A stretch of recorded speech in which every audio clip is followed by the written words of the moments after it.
नमस्कार। सांकेतिक भाषा के इस विशेष बुलेटिन में आप सभी का स्वागत है। मैं हूं ऋतु वर्मा, मेरे साथ हैं मेरे सहयोगी शरद मुदगल। खबरों की शुरुआत करें उससे पहले नजर डालेंगे हेडलाइंस पर। प्रधानमंत्री ने महाकुंभ को विकसित भारत का बताया संदेश। भव्य आयोजन को युग परिवर्तन की आहट करार दिया। गिनीज बुक में महाकुंभ के नाम 3 वर्ल्ड रिकॉर्ड दर्ज।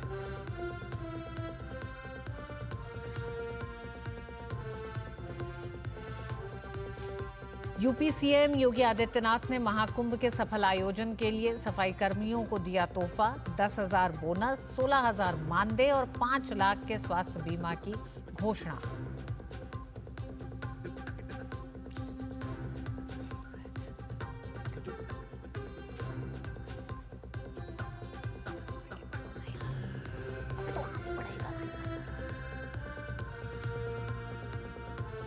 बिहार के नीतीश सरकार ने बजट सत्र के एक दिन पहले नए 7 मंत्रियों को विभाग की आवंटित।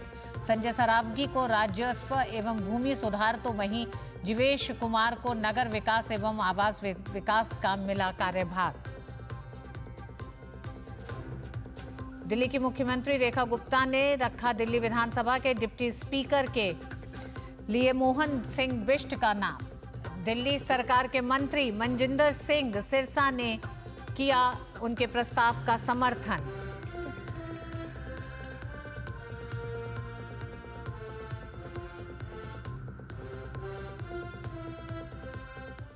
और आइए खबरों की शुरुआत करते हैं। बात करेंगे सबसे पहले प्रधानमंत्री नरेंद्र मोदी ने प्रयागराज में संपन्न हुए महाकुंभ को लेकर एक ब्लॉग लिखा। प्रधानमंत्री ने इस भव्य आयोजन को युग परिवर्तन की आहट बताया। उन्होंने कहा कि इस आयोजन ने भारत की विकास यात्रा के नए अध्याय का संदेश दिया है और ये संदेश है विकसित भारत का। उन्होंने इस आयोजन को एकता का महाकुंभ बताते हुए कहा कि समाज के हर वर्ग और हर क्षेत्र के लोग इस महाकुंभ में एक हो गए। इस आयोजन को सफल बनाने के लिए देशवासियों की ओर से किए गए परिश्रम से अभिभूत पीएम मोदी सोमनाथ के दर्शन के लिए जाएंगे और हर भारतीय के लिए प्रार्थना करेंगे। विभिन्न सोशल मीडिया मंचों के माध्यम से साझा किए गए एक आलेख में प्रधानमंत्री ने इस भव्य आयोजन को एकता का महाकुंभ बताया और कहा कि जब एक राष्ट्र की चेतना जागृत होती है तब वह सैकड़ों साल की गुलामी की मानसिकता के सारे बंधनों को तोड़कर नव चैतन्य के साथ हवा में सांस लेने लगता है। ऐसा ही दृश्य महाकुंभ में देखा गया। उन्होंने कहा कि प्रयागराज में महाकुंभ के दौरान सभी देवी देवता जुटे, संत महात्मा जुटे, बाल वृद्ध जुटे, महिलाएं युवा जुटे और सभी ने देश की जागृत चेतना का साक्षात्कार किया। 140 करोड़ देशवासियों की आस्था एक साथ एक समय में इस एक पर्व से आकर जुड़ गई थी। प्रधानमंत्री ने कहा कि प्रयागराज में संपन्न महाकुंभ का यह आयोजन आधुनिक युग के मैनेजमेंट प्रोफेशनल्स के लिए, प्लानिंग और पॉलिसी एक्सपर्ट्स के लिए नए सिरे से अध्ययन का विषय बना है। पीएम ने आलेख में लिखा कि विश्व में इस तरह के विराट आयोजन की कोई दूसरी तुलना नहीं है, ऐसा कोई दूसरा उदाहरण भी नहीं है। प्रधानमंत्री ने करोड़ों की संख्या में पहुंचे श्रद्धालुओं का भी जिक्र किया। उन्होंने कहा कि बिना किसी औपचारिक निमंत्रण के करोड़ों की संख्या में त्रिवेणी संगम, इतनी बड़ी संख्या में जुटे लोगों को देख पूरी दुनिया हैरान है। प्रधानमंत्री ने आलेख में युवा पीढ़ी का जिक्र करते हुए युवाओं को संस्कारों और संस्कृति का वाहक बताया। पीएम मोदी ने ब्लॉग में लिखा कि यूपी का सांसद होने के नाते मैं गर्व से कह सकता हूं कि योगी जी के नेतृत्व में शासन, प्रशासन और जनता ने मिलकर इस एकता के महाकुंभ को सफल बनाया।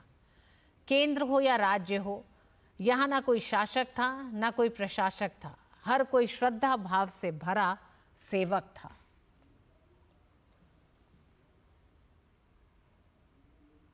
महाकुंभ के समापन के अवसर पर उत्तर प्रदेश के मुख्यमंत्री योगी आदित्यनाथ ने सफाई कर्मचारियों और स्वास्थ्य कर्मियों के लिए 2 बड़ी घोषणाएं की।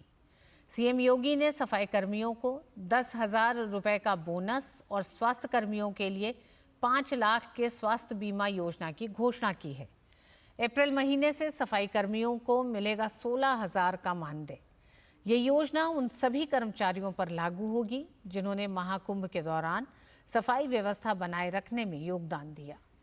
महाकुंभ के दौरान 24 घंटे स्वास्थ्य सेवाएं देने वाले डॉक्टरों, नर्सों और मेडिकल स्टाफ के लिए योगी सरकार ने 5 लाख का स्वास्थ्य बीमा देने का फैसला किया है। बीमा कवर से सरकारी और अनुबंधित स्वास्थ्य कर्मियों को लाभ मिलेगा। स्वास्थ्य कर्मियों के परिवारों को भी इस योजना में शामिल किया जाएगा। ये बीमा कवर अप्रैल से लागू किया जाएगा। मानदेय सीधे सफाई कर्मियों के खाते में पहुंचेगा।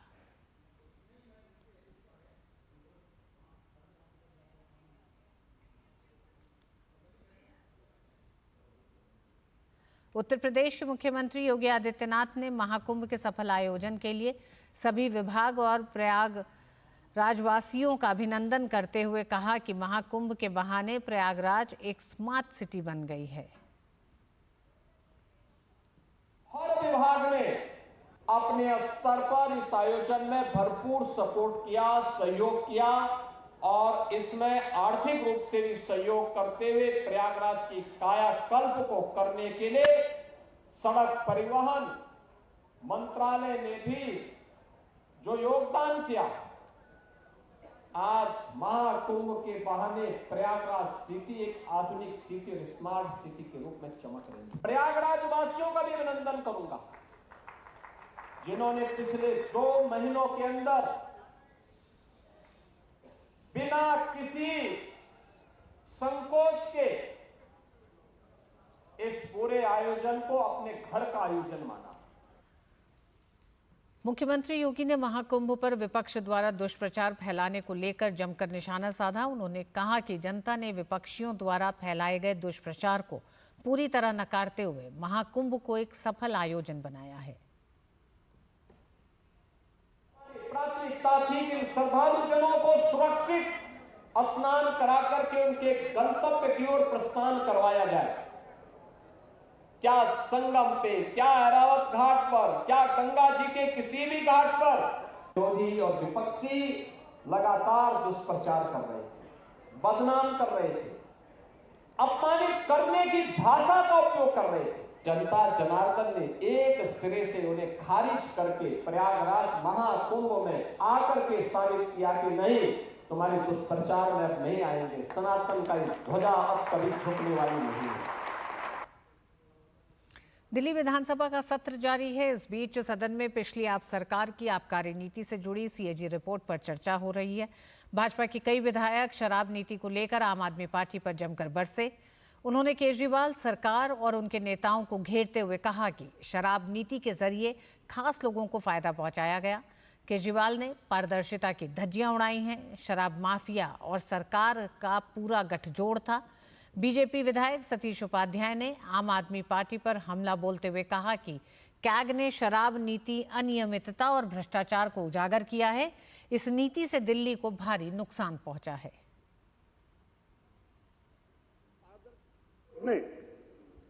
दिल्ली की नई शराब नीति में हुए गंभीर अनियमितताओं और भ्रष्टाचार को उजागर किया है। इस रिपोर्ट के अनुसार 2021 और 22 में आबकारी नीति के कारण दिल्ली के राजस्व को 2002 करोड़ रुपए से अधिक का नुकसान हुआ। तत्कालीन उप मुख्यमंत्री मनीष सिसोदिया ने मनमाने फैसले लिए। इन मनमाने फैसलों के कारण 900 करोड़ 41.53 करोड़ का नुकसान इनको हुआ। दिल्ली की जनता की जो मेहनत के कर की कमाई थी कि इस पैसे को लूटने के लिए केजरीवाल जी एंड पार्टी ने पूरी की पूरी एक साजिश रची।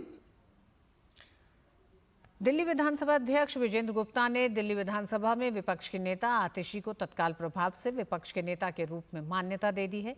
अध्यक्ष ने यह मान्यता वेतन एवं भत्ते अधिनियम 2001 की धारा 2 के तहत दी है।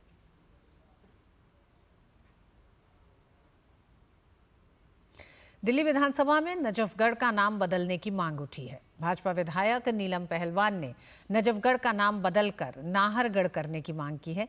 उन्होंने कहा कि राजा नाहर सिंह ने मुगलों से लड़ाई लड़ी और नजफगढ़ क्षेत्र को दिल्ली क्षेत्र में शामिल किया था। मुगल शासक बादशाह आलम द्वितीय ने नजफगढ़ को संभाला तो उस टाइम पे हमारे नजफगढ़ पे बड़ा अत्याचार हुआ था। तो उस टाइम पे 1857 की क्रांति में राजा नाहर सिंह ने लड़ाई लड़के नजफगढ़ क्षेत्र को दिल्ली के प्रांत में शामिल किया था, लेकिन कई कागज कार्रवाई होने के बावजूद भी आज लग नजफगढ़ का नाम हमने कई बार अपील की। कई हमारे जब सांसद प्रवेश वर्मा जी थे, इनके माध्यम से भी हमने बड़ा कोशिश की कि हमारे नजफगढ़ का नाम नाहरगढ़ बदल दिया जाए। वहाँ के लोगों को बड़ी उम्मीद है कि वहाँ के राजाओं ने अपने अस्तित्व के लिए जो लड़ाई लड़ी, उस अस्तित्व को स्थापित करने में हम एक मिलकर आवाज उठाए। सीबीएसई पर आरोप लगाए गए थे कि 10वीं कक्षा के लिए क्षेत्रीय भाषा के विषयों की सूची में पंजाबी भाषा को हटा दिया है। इस विवाद पर बोर्ड ने बुधवार को सफाई दी कि कोई भी विषय हटाया नहीं गया है। पंजाबी समेत अन्य सभी विषय पहले की तरह बने रहेंगे। सीबीएसई ने 2026 से कक्षा 10 की बोर्ड परीक्षाएं वर्ष में 2 बार आयोजित करने का मसौदा तैयार किया है। इस मसौदे को बोर्ड ने 25 फरवरी को फीडबैक के लिए सार्वजनिक किया है। आम आदमी पार्टी, कांग्रेस और शिरोमणि अकाली दल ने इसको लेकर सवाल खड़े किए हैं। उन्होंने आरोप लगाया कि बोर्ड द्वारा जारी ड्राफ्ट में पंजाबी भाषा नहीं है। सीबीएसई के परीक्षा नियंत्रक संयम भारद्वाज ने स्थिति स्पष्ट करते हुए कहा कि बोर्ड के वर्तमान विषयों की सूची में कोई बदलाव नहीं किया जाएगा। अभी उपलब्ध कराए जा रहे सभी विषय पूर्व की भांति जारी रहेंगे। राजधानी दिल्ली में केंद्रीय मंत्री जी किशन रेड्डी ने मीडिया को संबोधित करते हुए कहा कि माइनिंग सेक्टर में भारत की आत्मनिर्भरता बढ़ाने और ईज ऑफ डूइंग बिजनेस पर ध्यान केंद्रित किया गया है। MMDR act 2023, mines and mineral development and regulation act 2023 के नियमों में कई रिफॉर्म्स लाए जा रहे हैं। उन्होंने कहा कि सरकार ब्लू इकोनॉमी को प्रोत्साहन देने के लिए offshore mineral development and regulation act 2002 में अमेंडमेंट करके काम कर रही है। GSI 450 मिनरल एक्सप्लोरेशन प्रोजेक्ट्स किया है। एक्सप्लोरेशंस का इफेक्टिव एफिशिएंट डेटा एक्वायर करने के लिए heliborne, geophysical survey, artificial intelligence, machine learning tools, drones जैसे अलग अलग एडवांस्ड टेक्नोलॉजीज का इंट्रोड्यूस करने के लिए, उपयोग करने के लिए मिनिस्ट्री ने बहुत प्रयास कर रही है। उन्होंने कहा कि PSU KABIL यानी खनिज विदेश इंडिया लिमिटेड द्वारा एक्सप्लोरेशन और माइनिंग करने और लिथियम को भारत लाने का एक्शन प्लान शुरू किया गया है, जिसके लिए कई देशों के साथ MOU पर हस्ताक्षर किए गए हैं। क्रिटिकल मिनरल्स को सप्लाई चेन को मजबूत करने के लिए और अपनी कैपेसिटी बढ़ाने के लिए भारत अमेरिका बीच में भी एक MOU हुआ है। अभी रिसेंटली लास्ट कैबिनेट मीटिंग में भारत और इजराइल के बीच में भी क्रिटिकल मिनरल्स पे और माइनिंग सेक्टर का दृष्टिकोण से एक जो MOU कैबिनेट ने अप्रूवल किया है। और इस बुलेटिन में वक्त एक छोटे से ब्रेक का।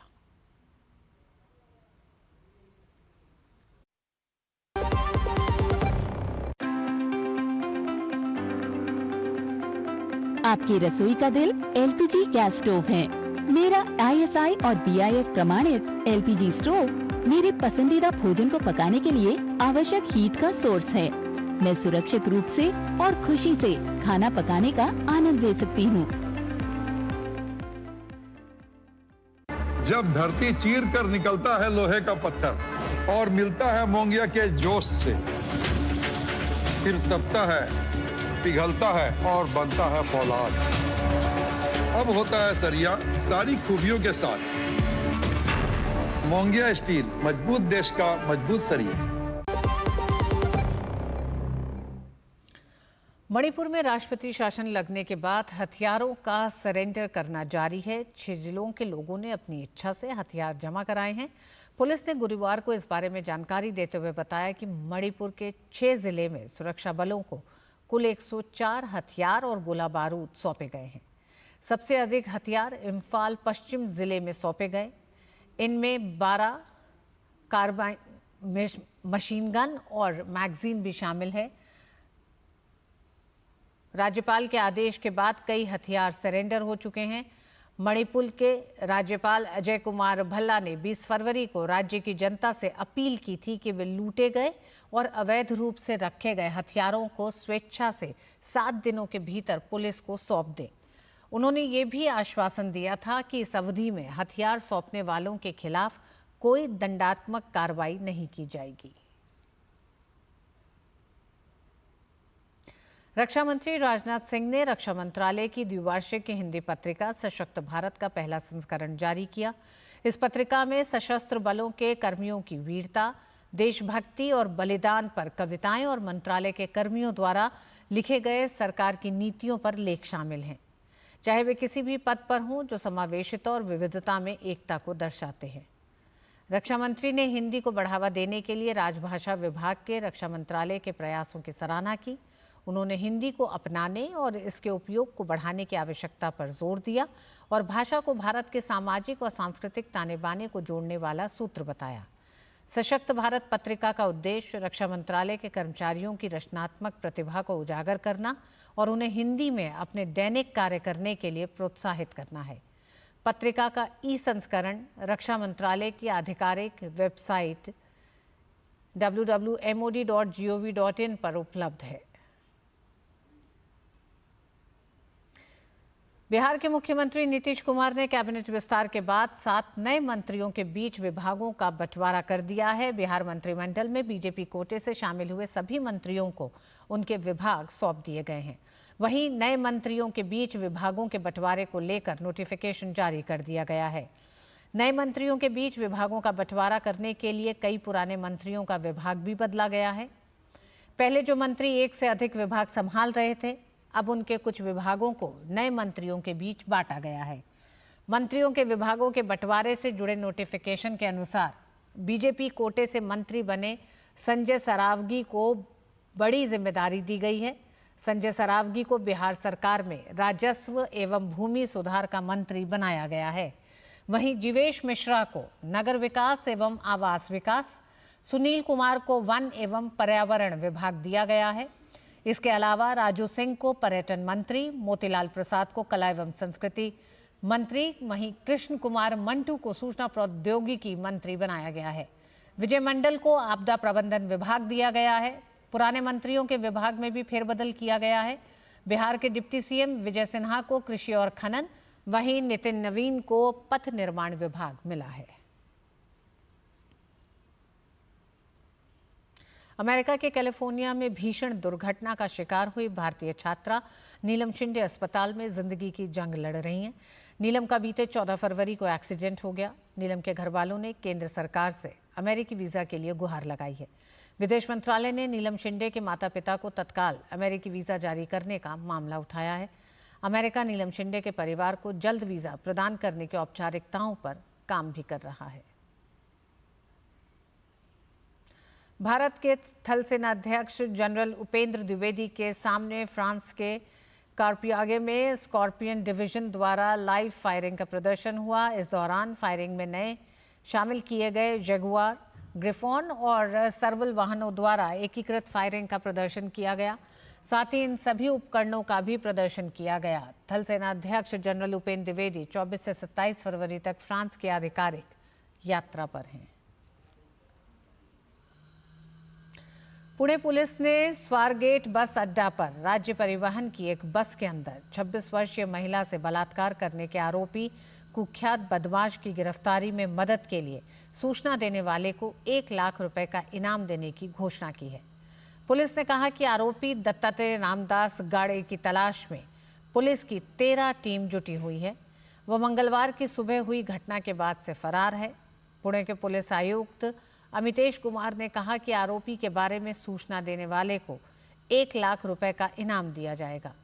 एक अन्य पुलिस अधिकारी ने बताया कि गाड़े के बारे में सूचना देने वाले का नाम गुप्त रखा जाएगा।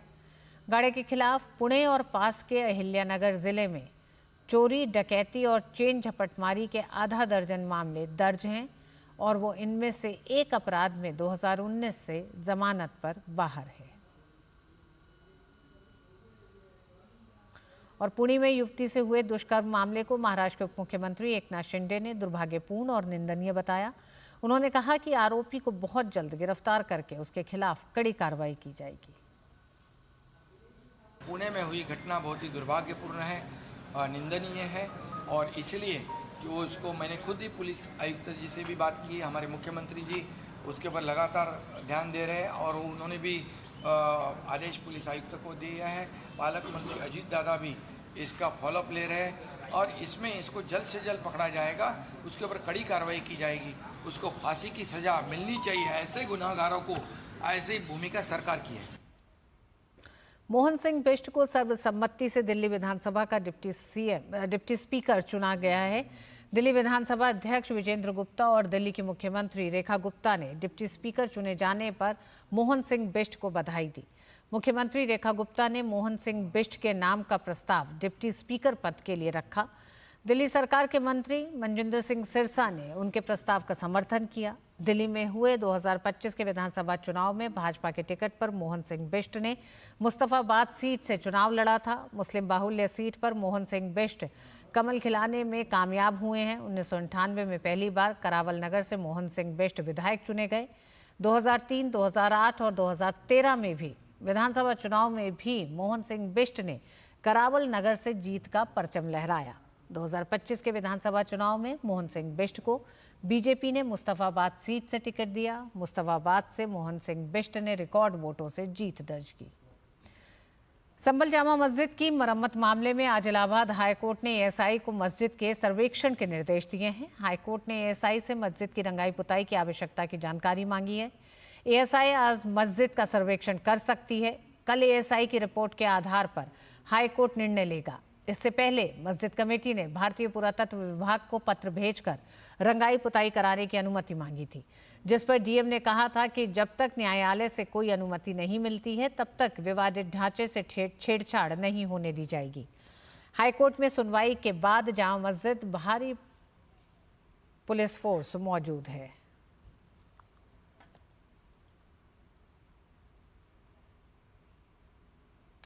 भारत के स्टार बल्लेबाज विराट कोहली ने मौजूदा आईसीसी चैंपियंस ट्रॉफी 2025 में पाकिस्तान के खिलाफ शानदार प्रदर्शन के बाद आईसीसी पुरुष वनडे बल्लेबाजी रैंकिंग में फिर से शीर्ष 5 में जगह बना ली है।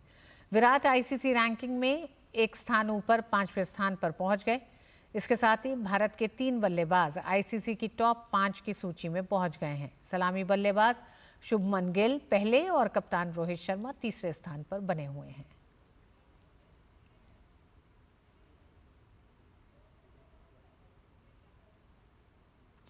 इंग्लैंड टीम के कप्तान जोस बटलर के नेतृत्व में भूमिका पर संकट के बादल मंडराने लगे हैं। आईसीसी चैंपियंस ट्रॉफी में अफगानिस्तान के खिलाफ मिली हार के बाद इंग्लैंड टूर्नामेंट से बाहर हो गया है। अब बटलर की कप्तानी पर गंभीर सवाल उठने लगे हैं। मैच के बाद प्रेस कॉन्फ्रेंस में बटलर ने स्वीकार किया कि उन्हें अपनी कप्तानी और भविष्य को लेकर पुनर्विचार करने की ज़रूरत है। उन्होंने कहा, जाहिर तौर पर परिणाम उनके पक्ष में नहीं रहे हैं और उन्हें इस पर विचार करना होगा कि वे समस्या का हिस्सा हैं या समाधान का।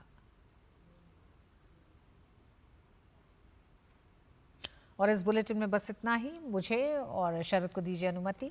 नमस्कार।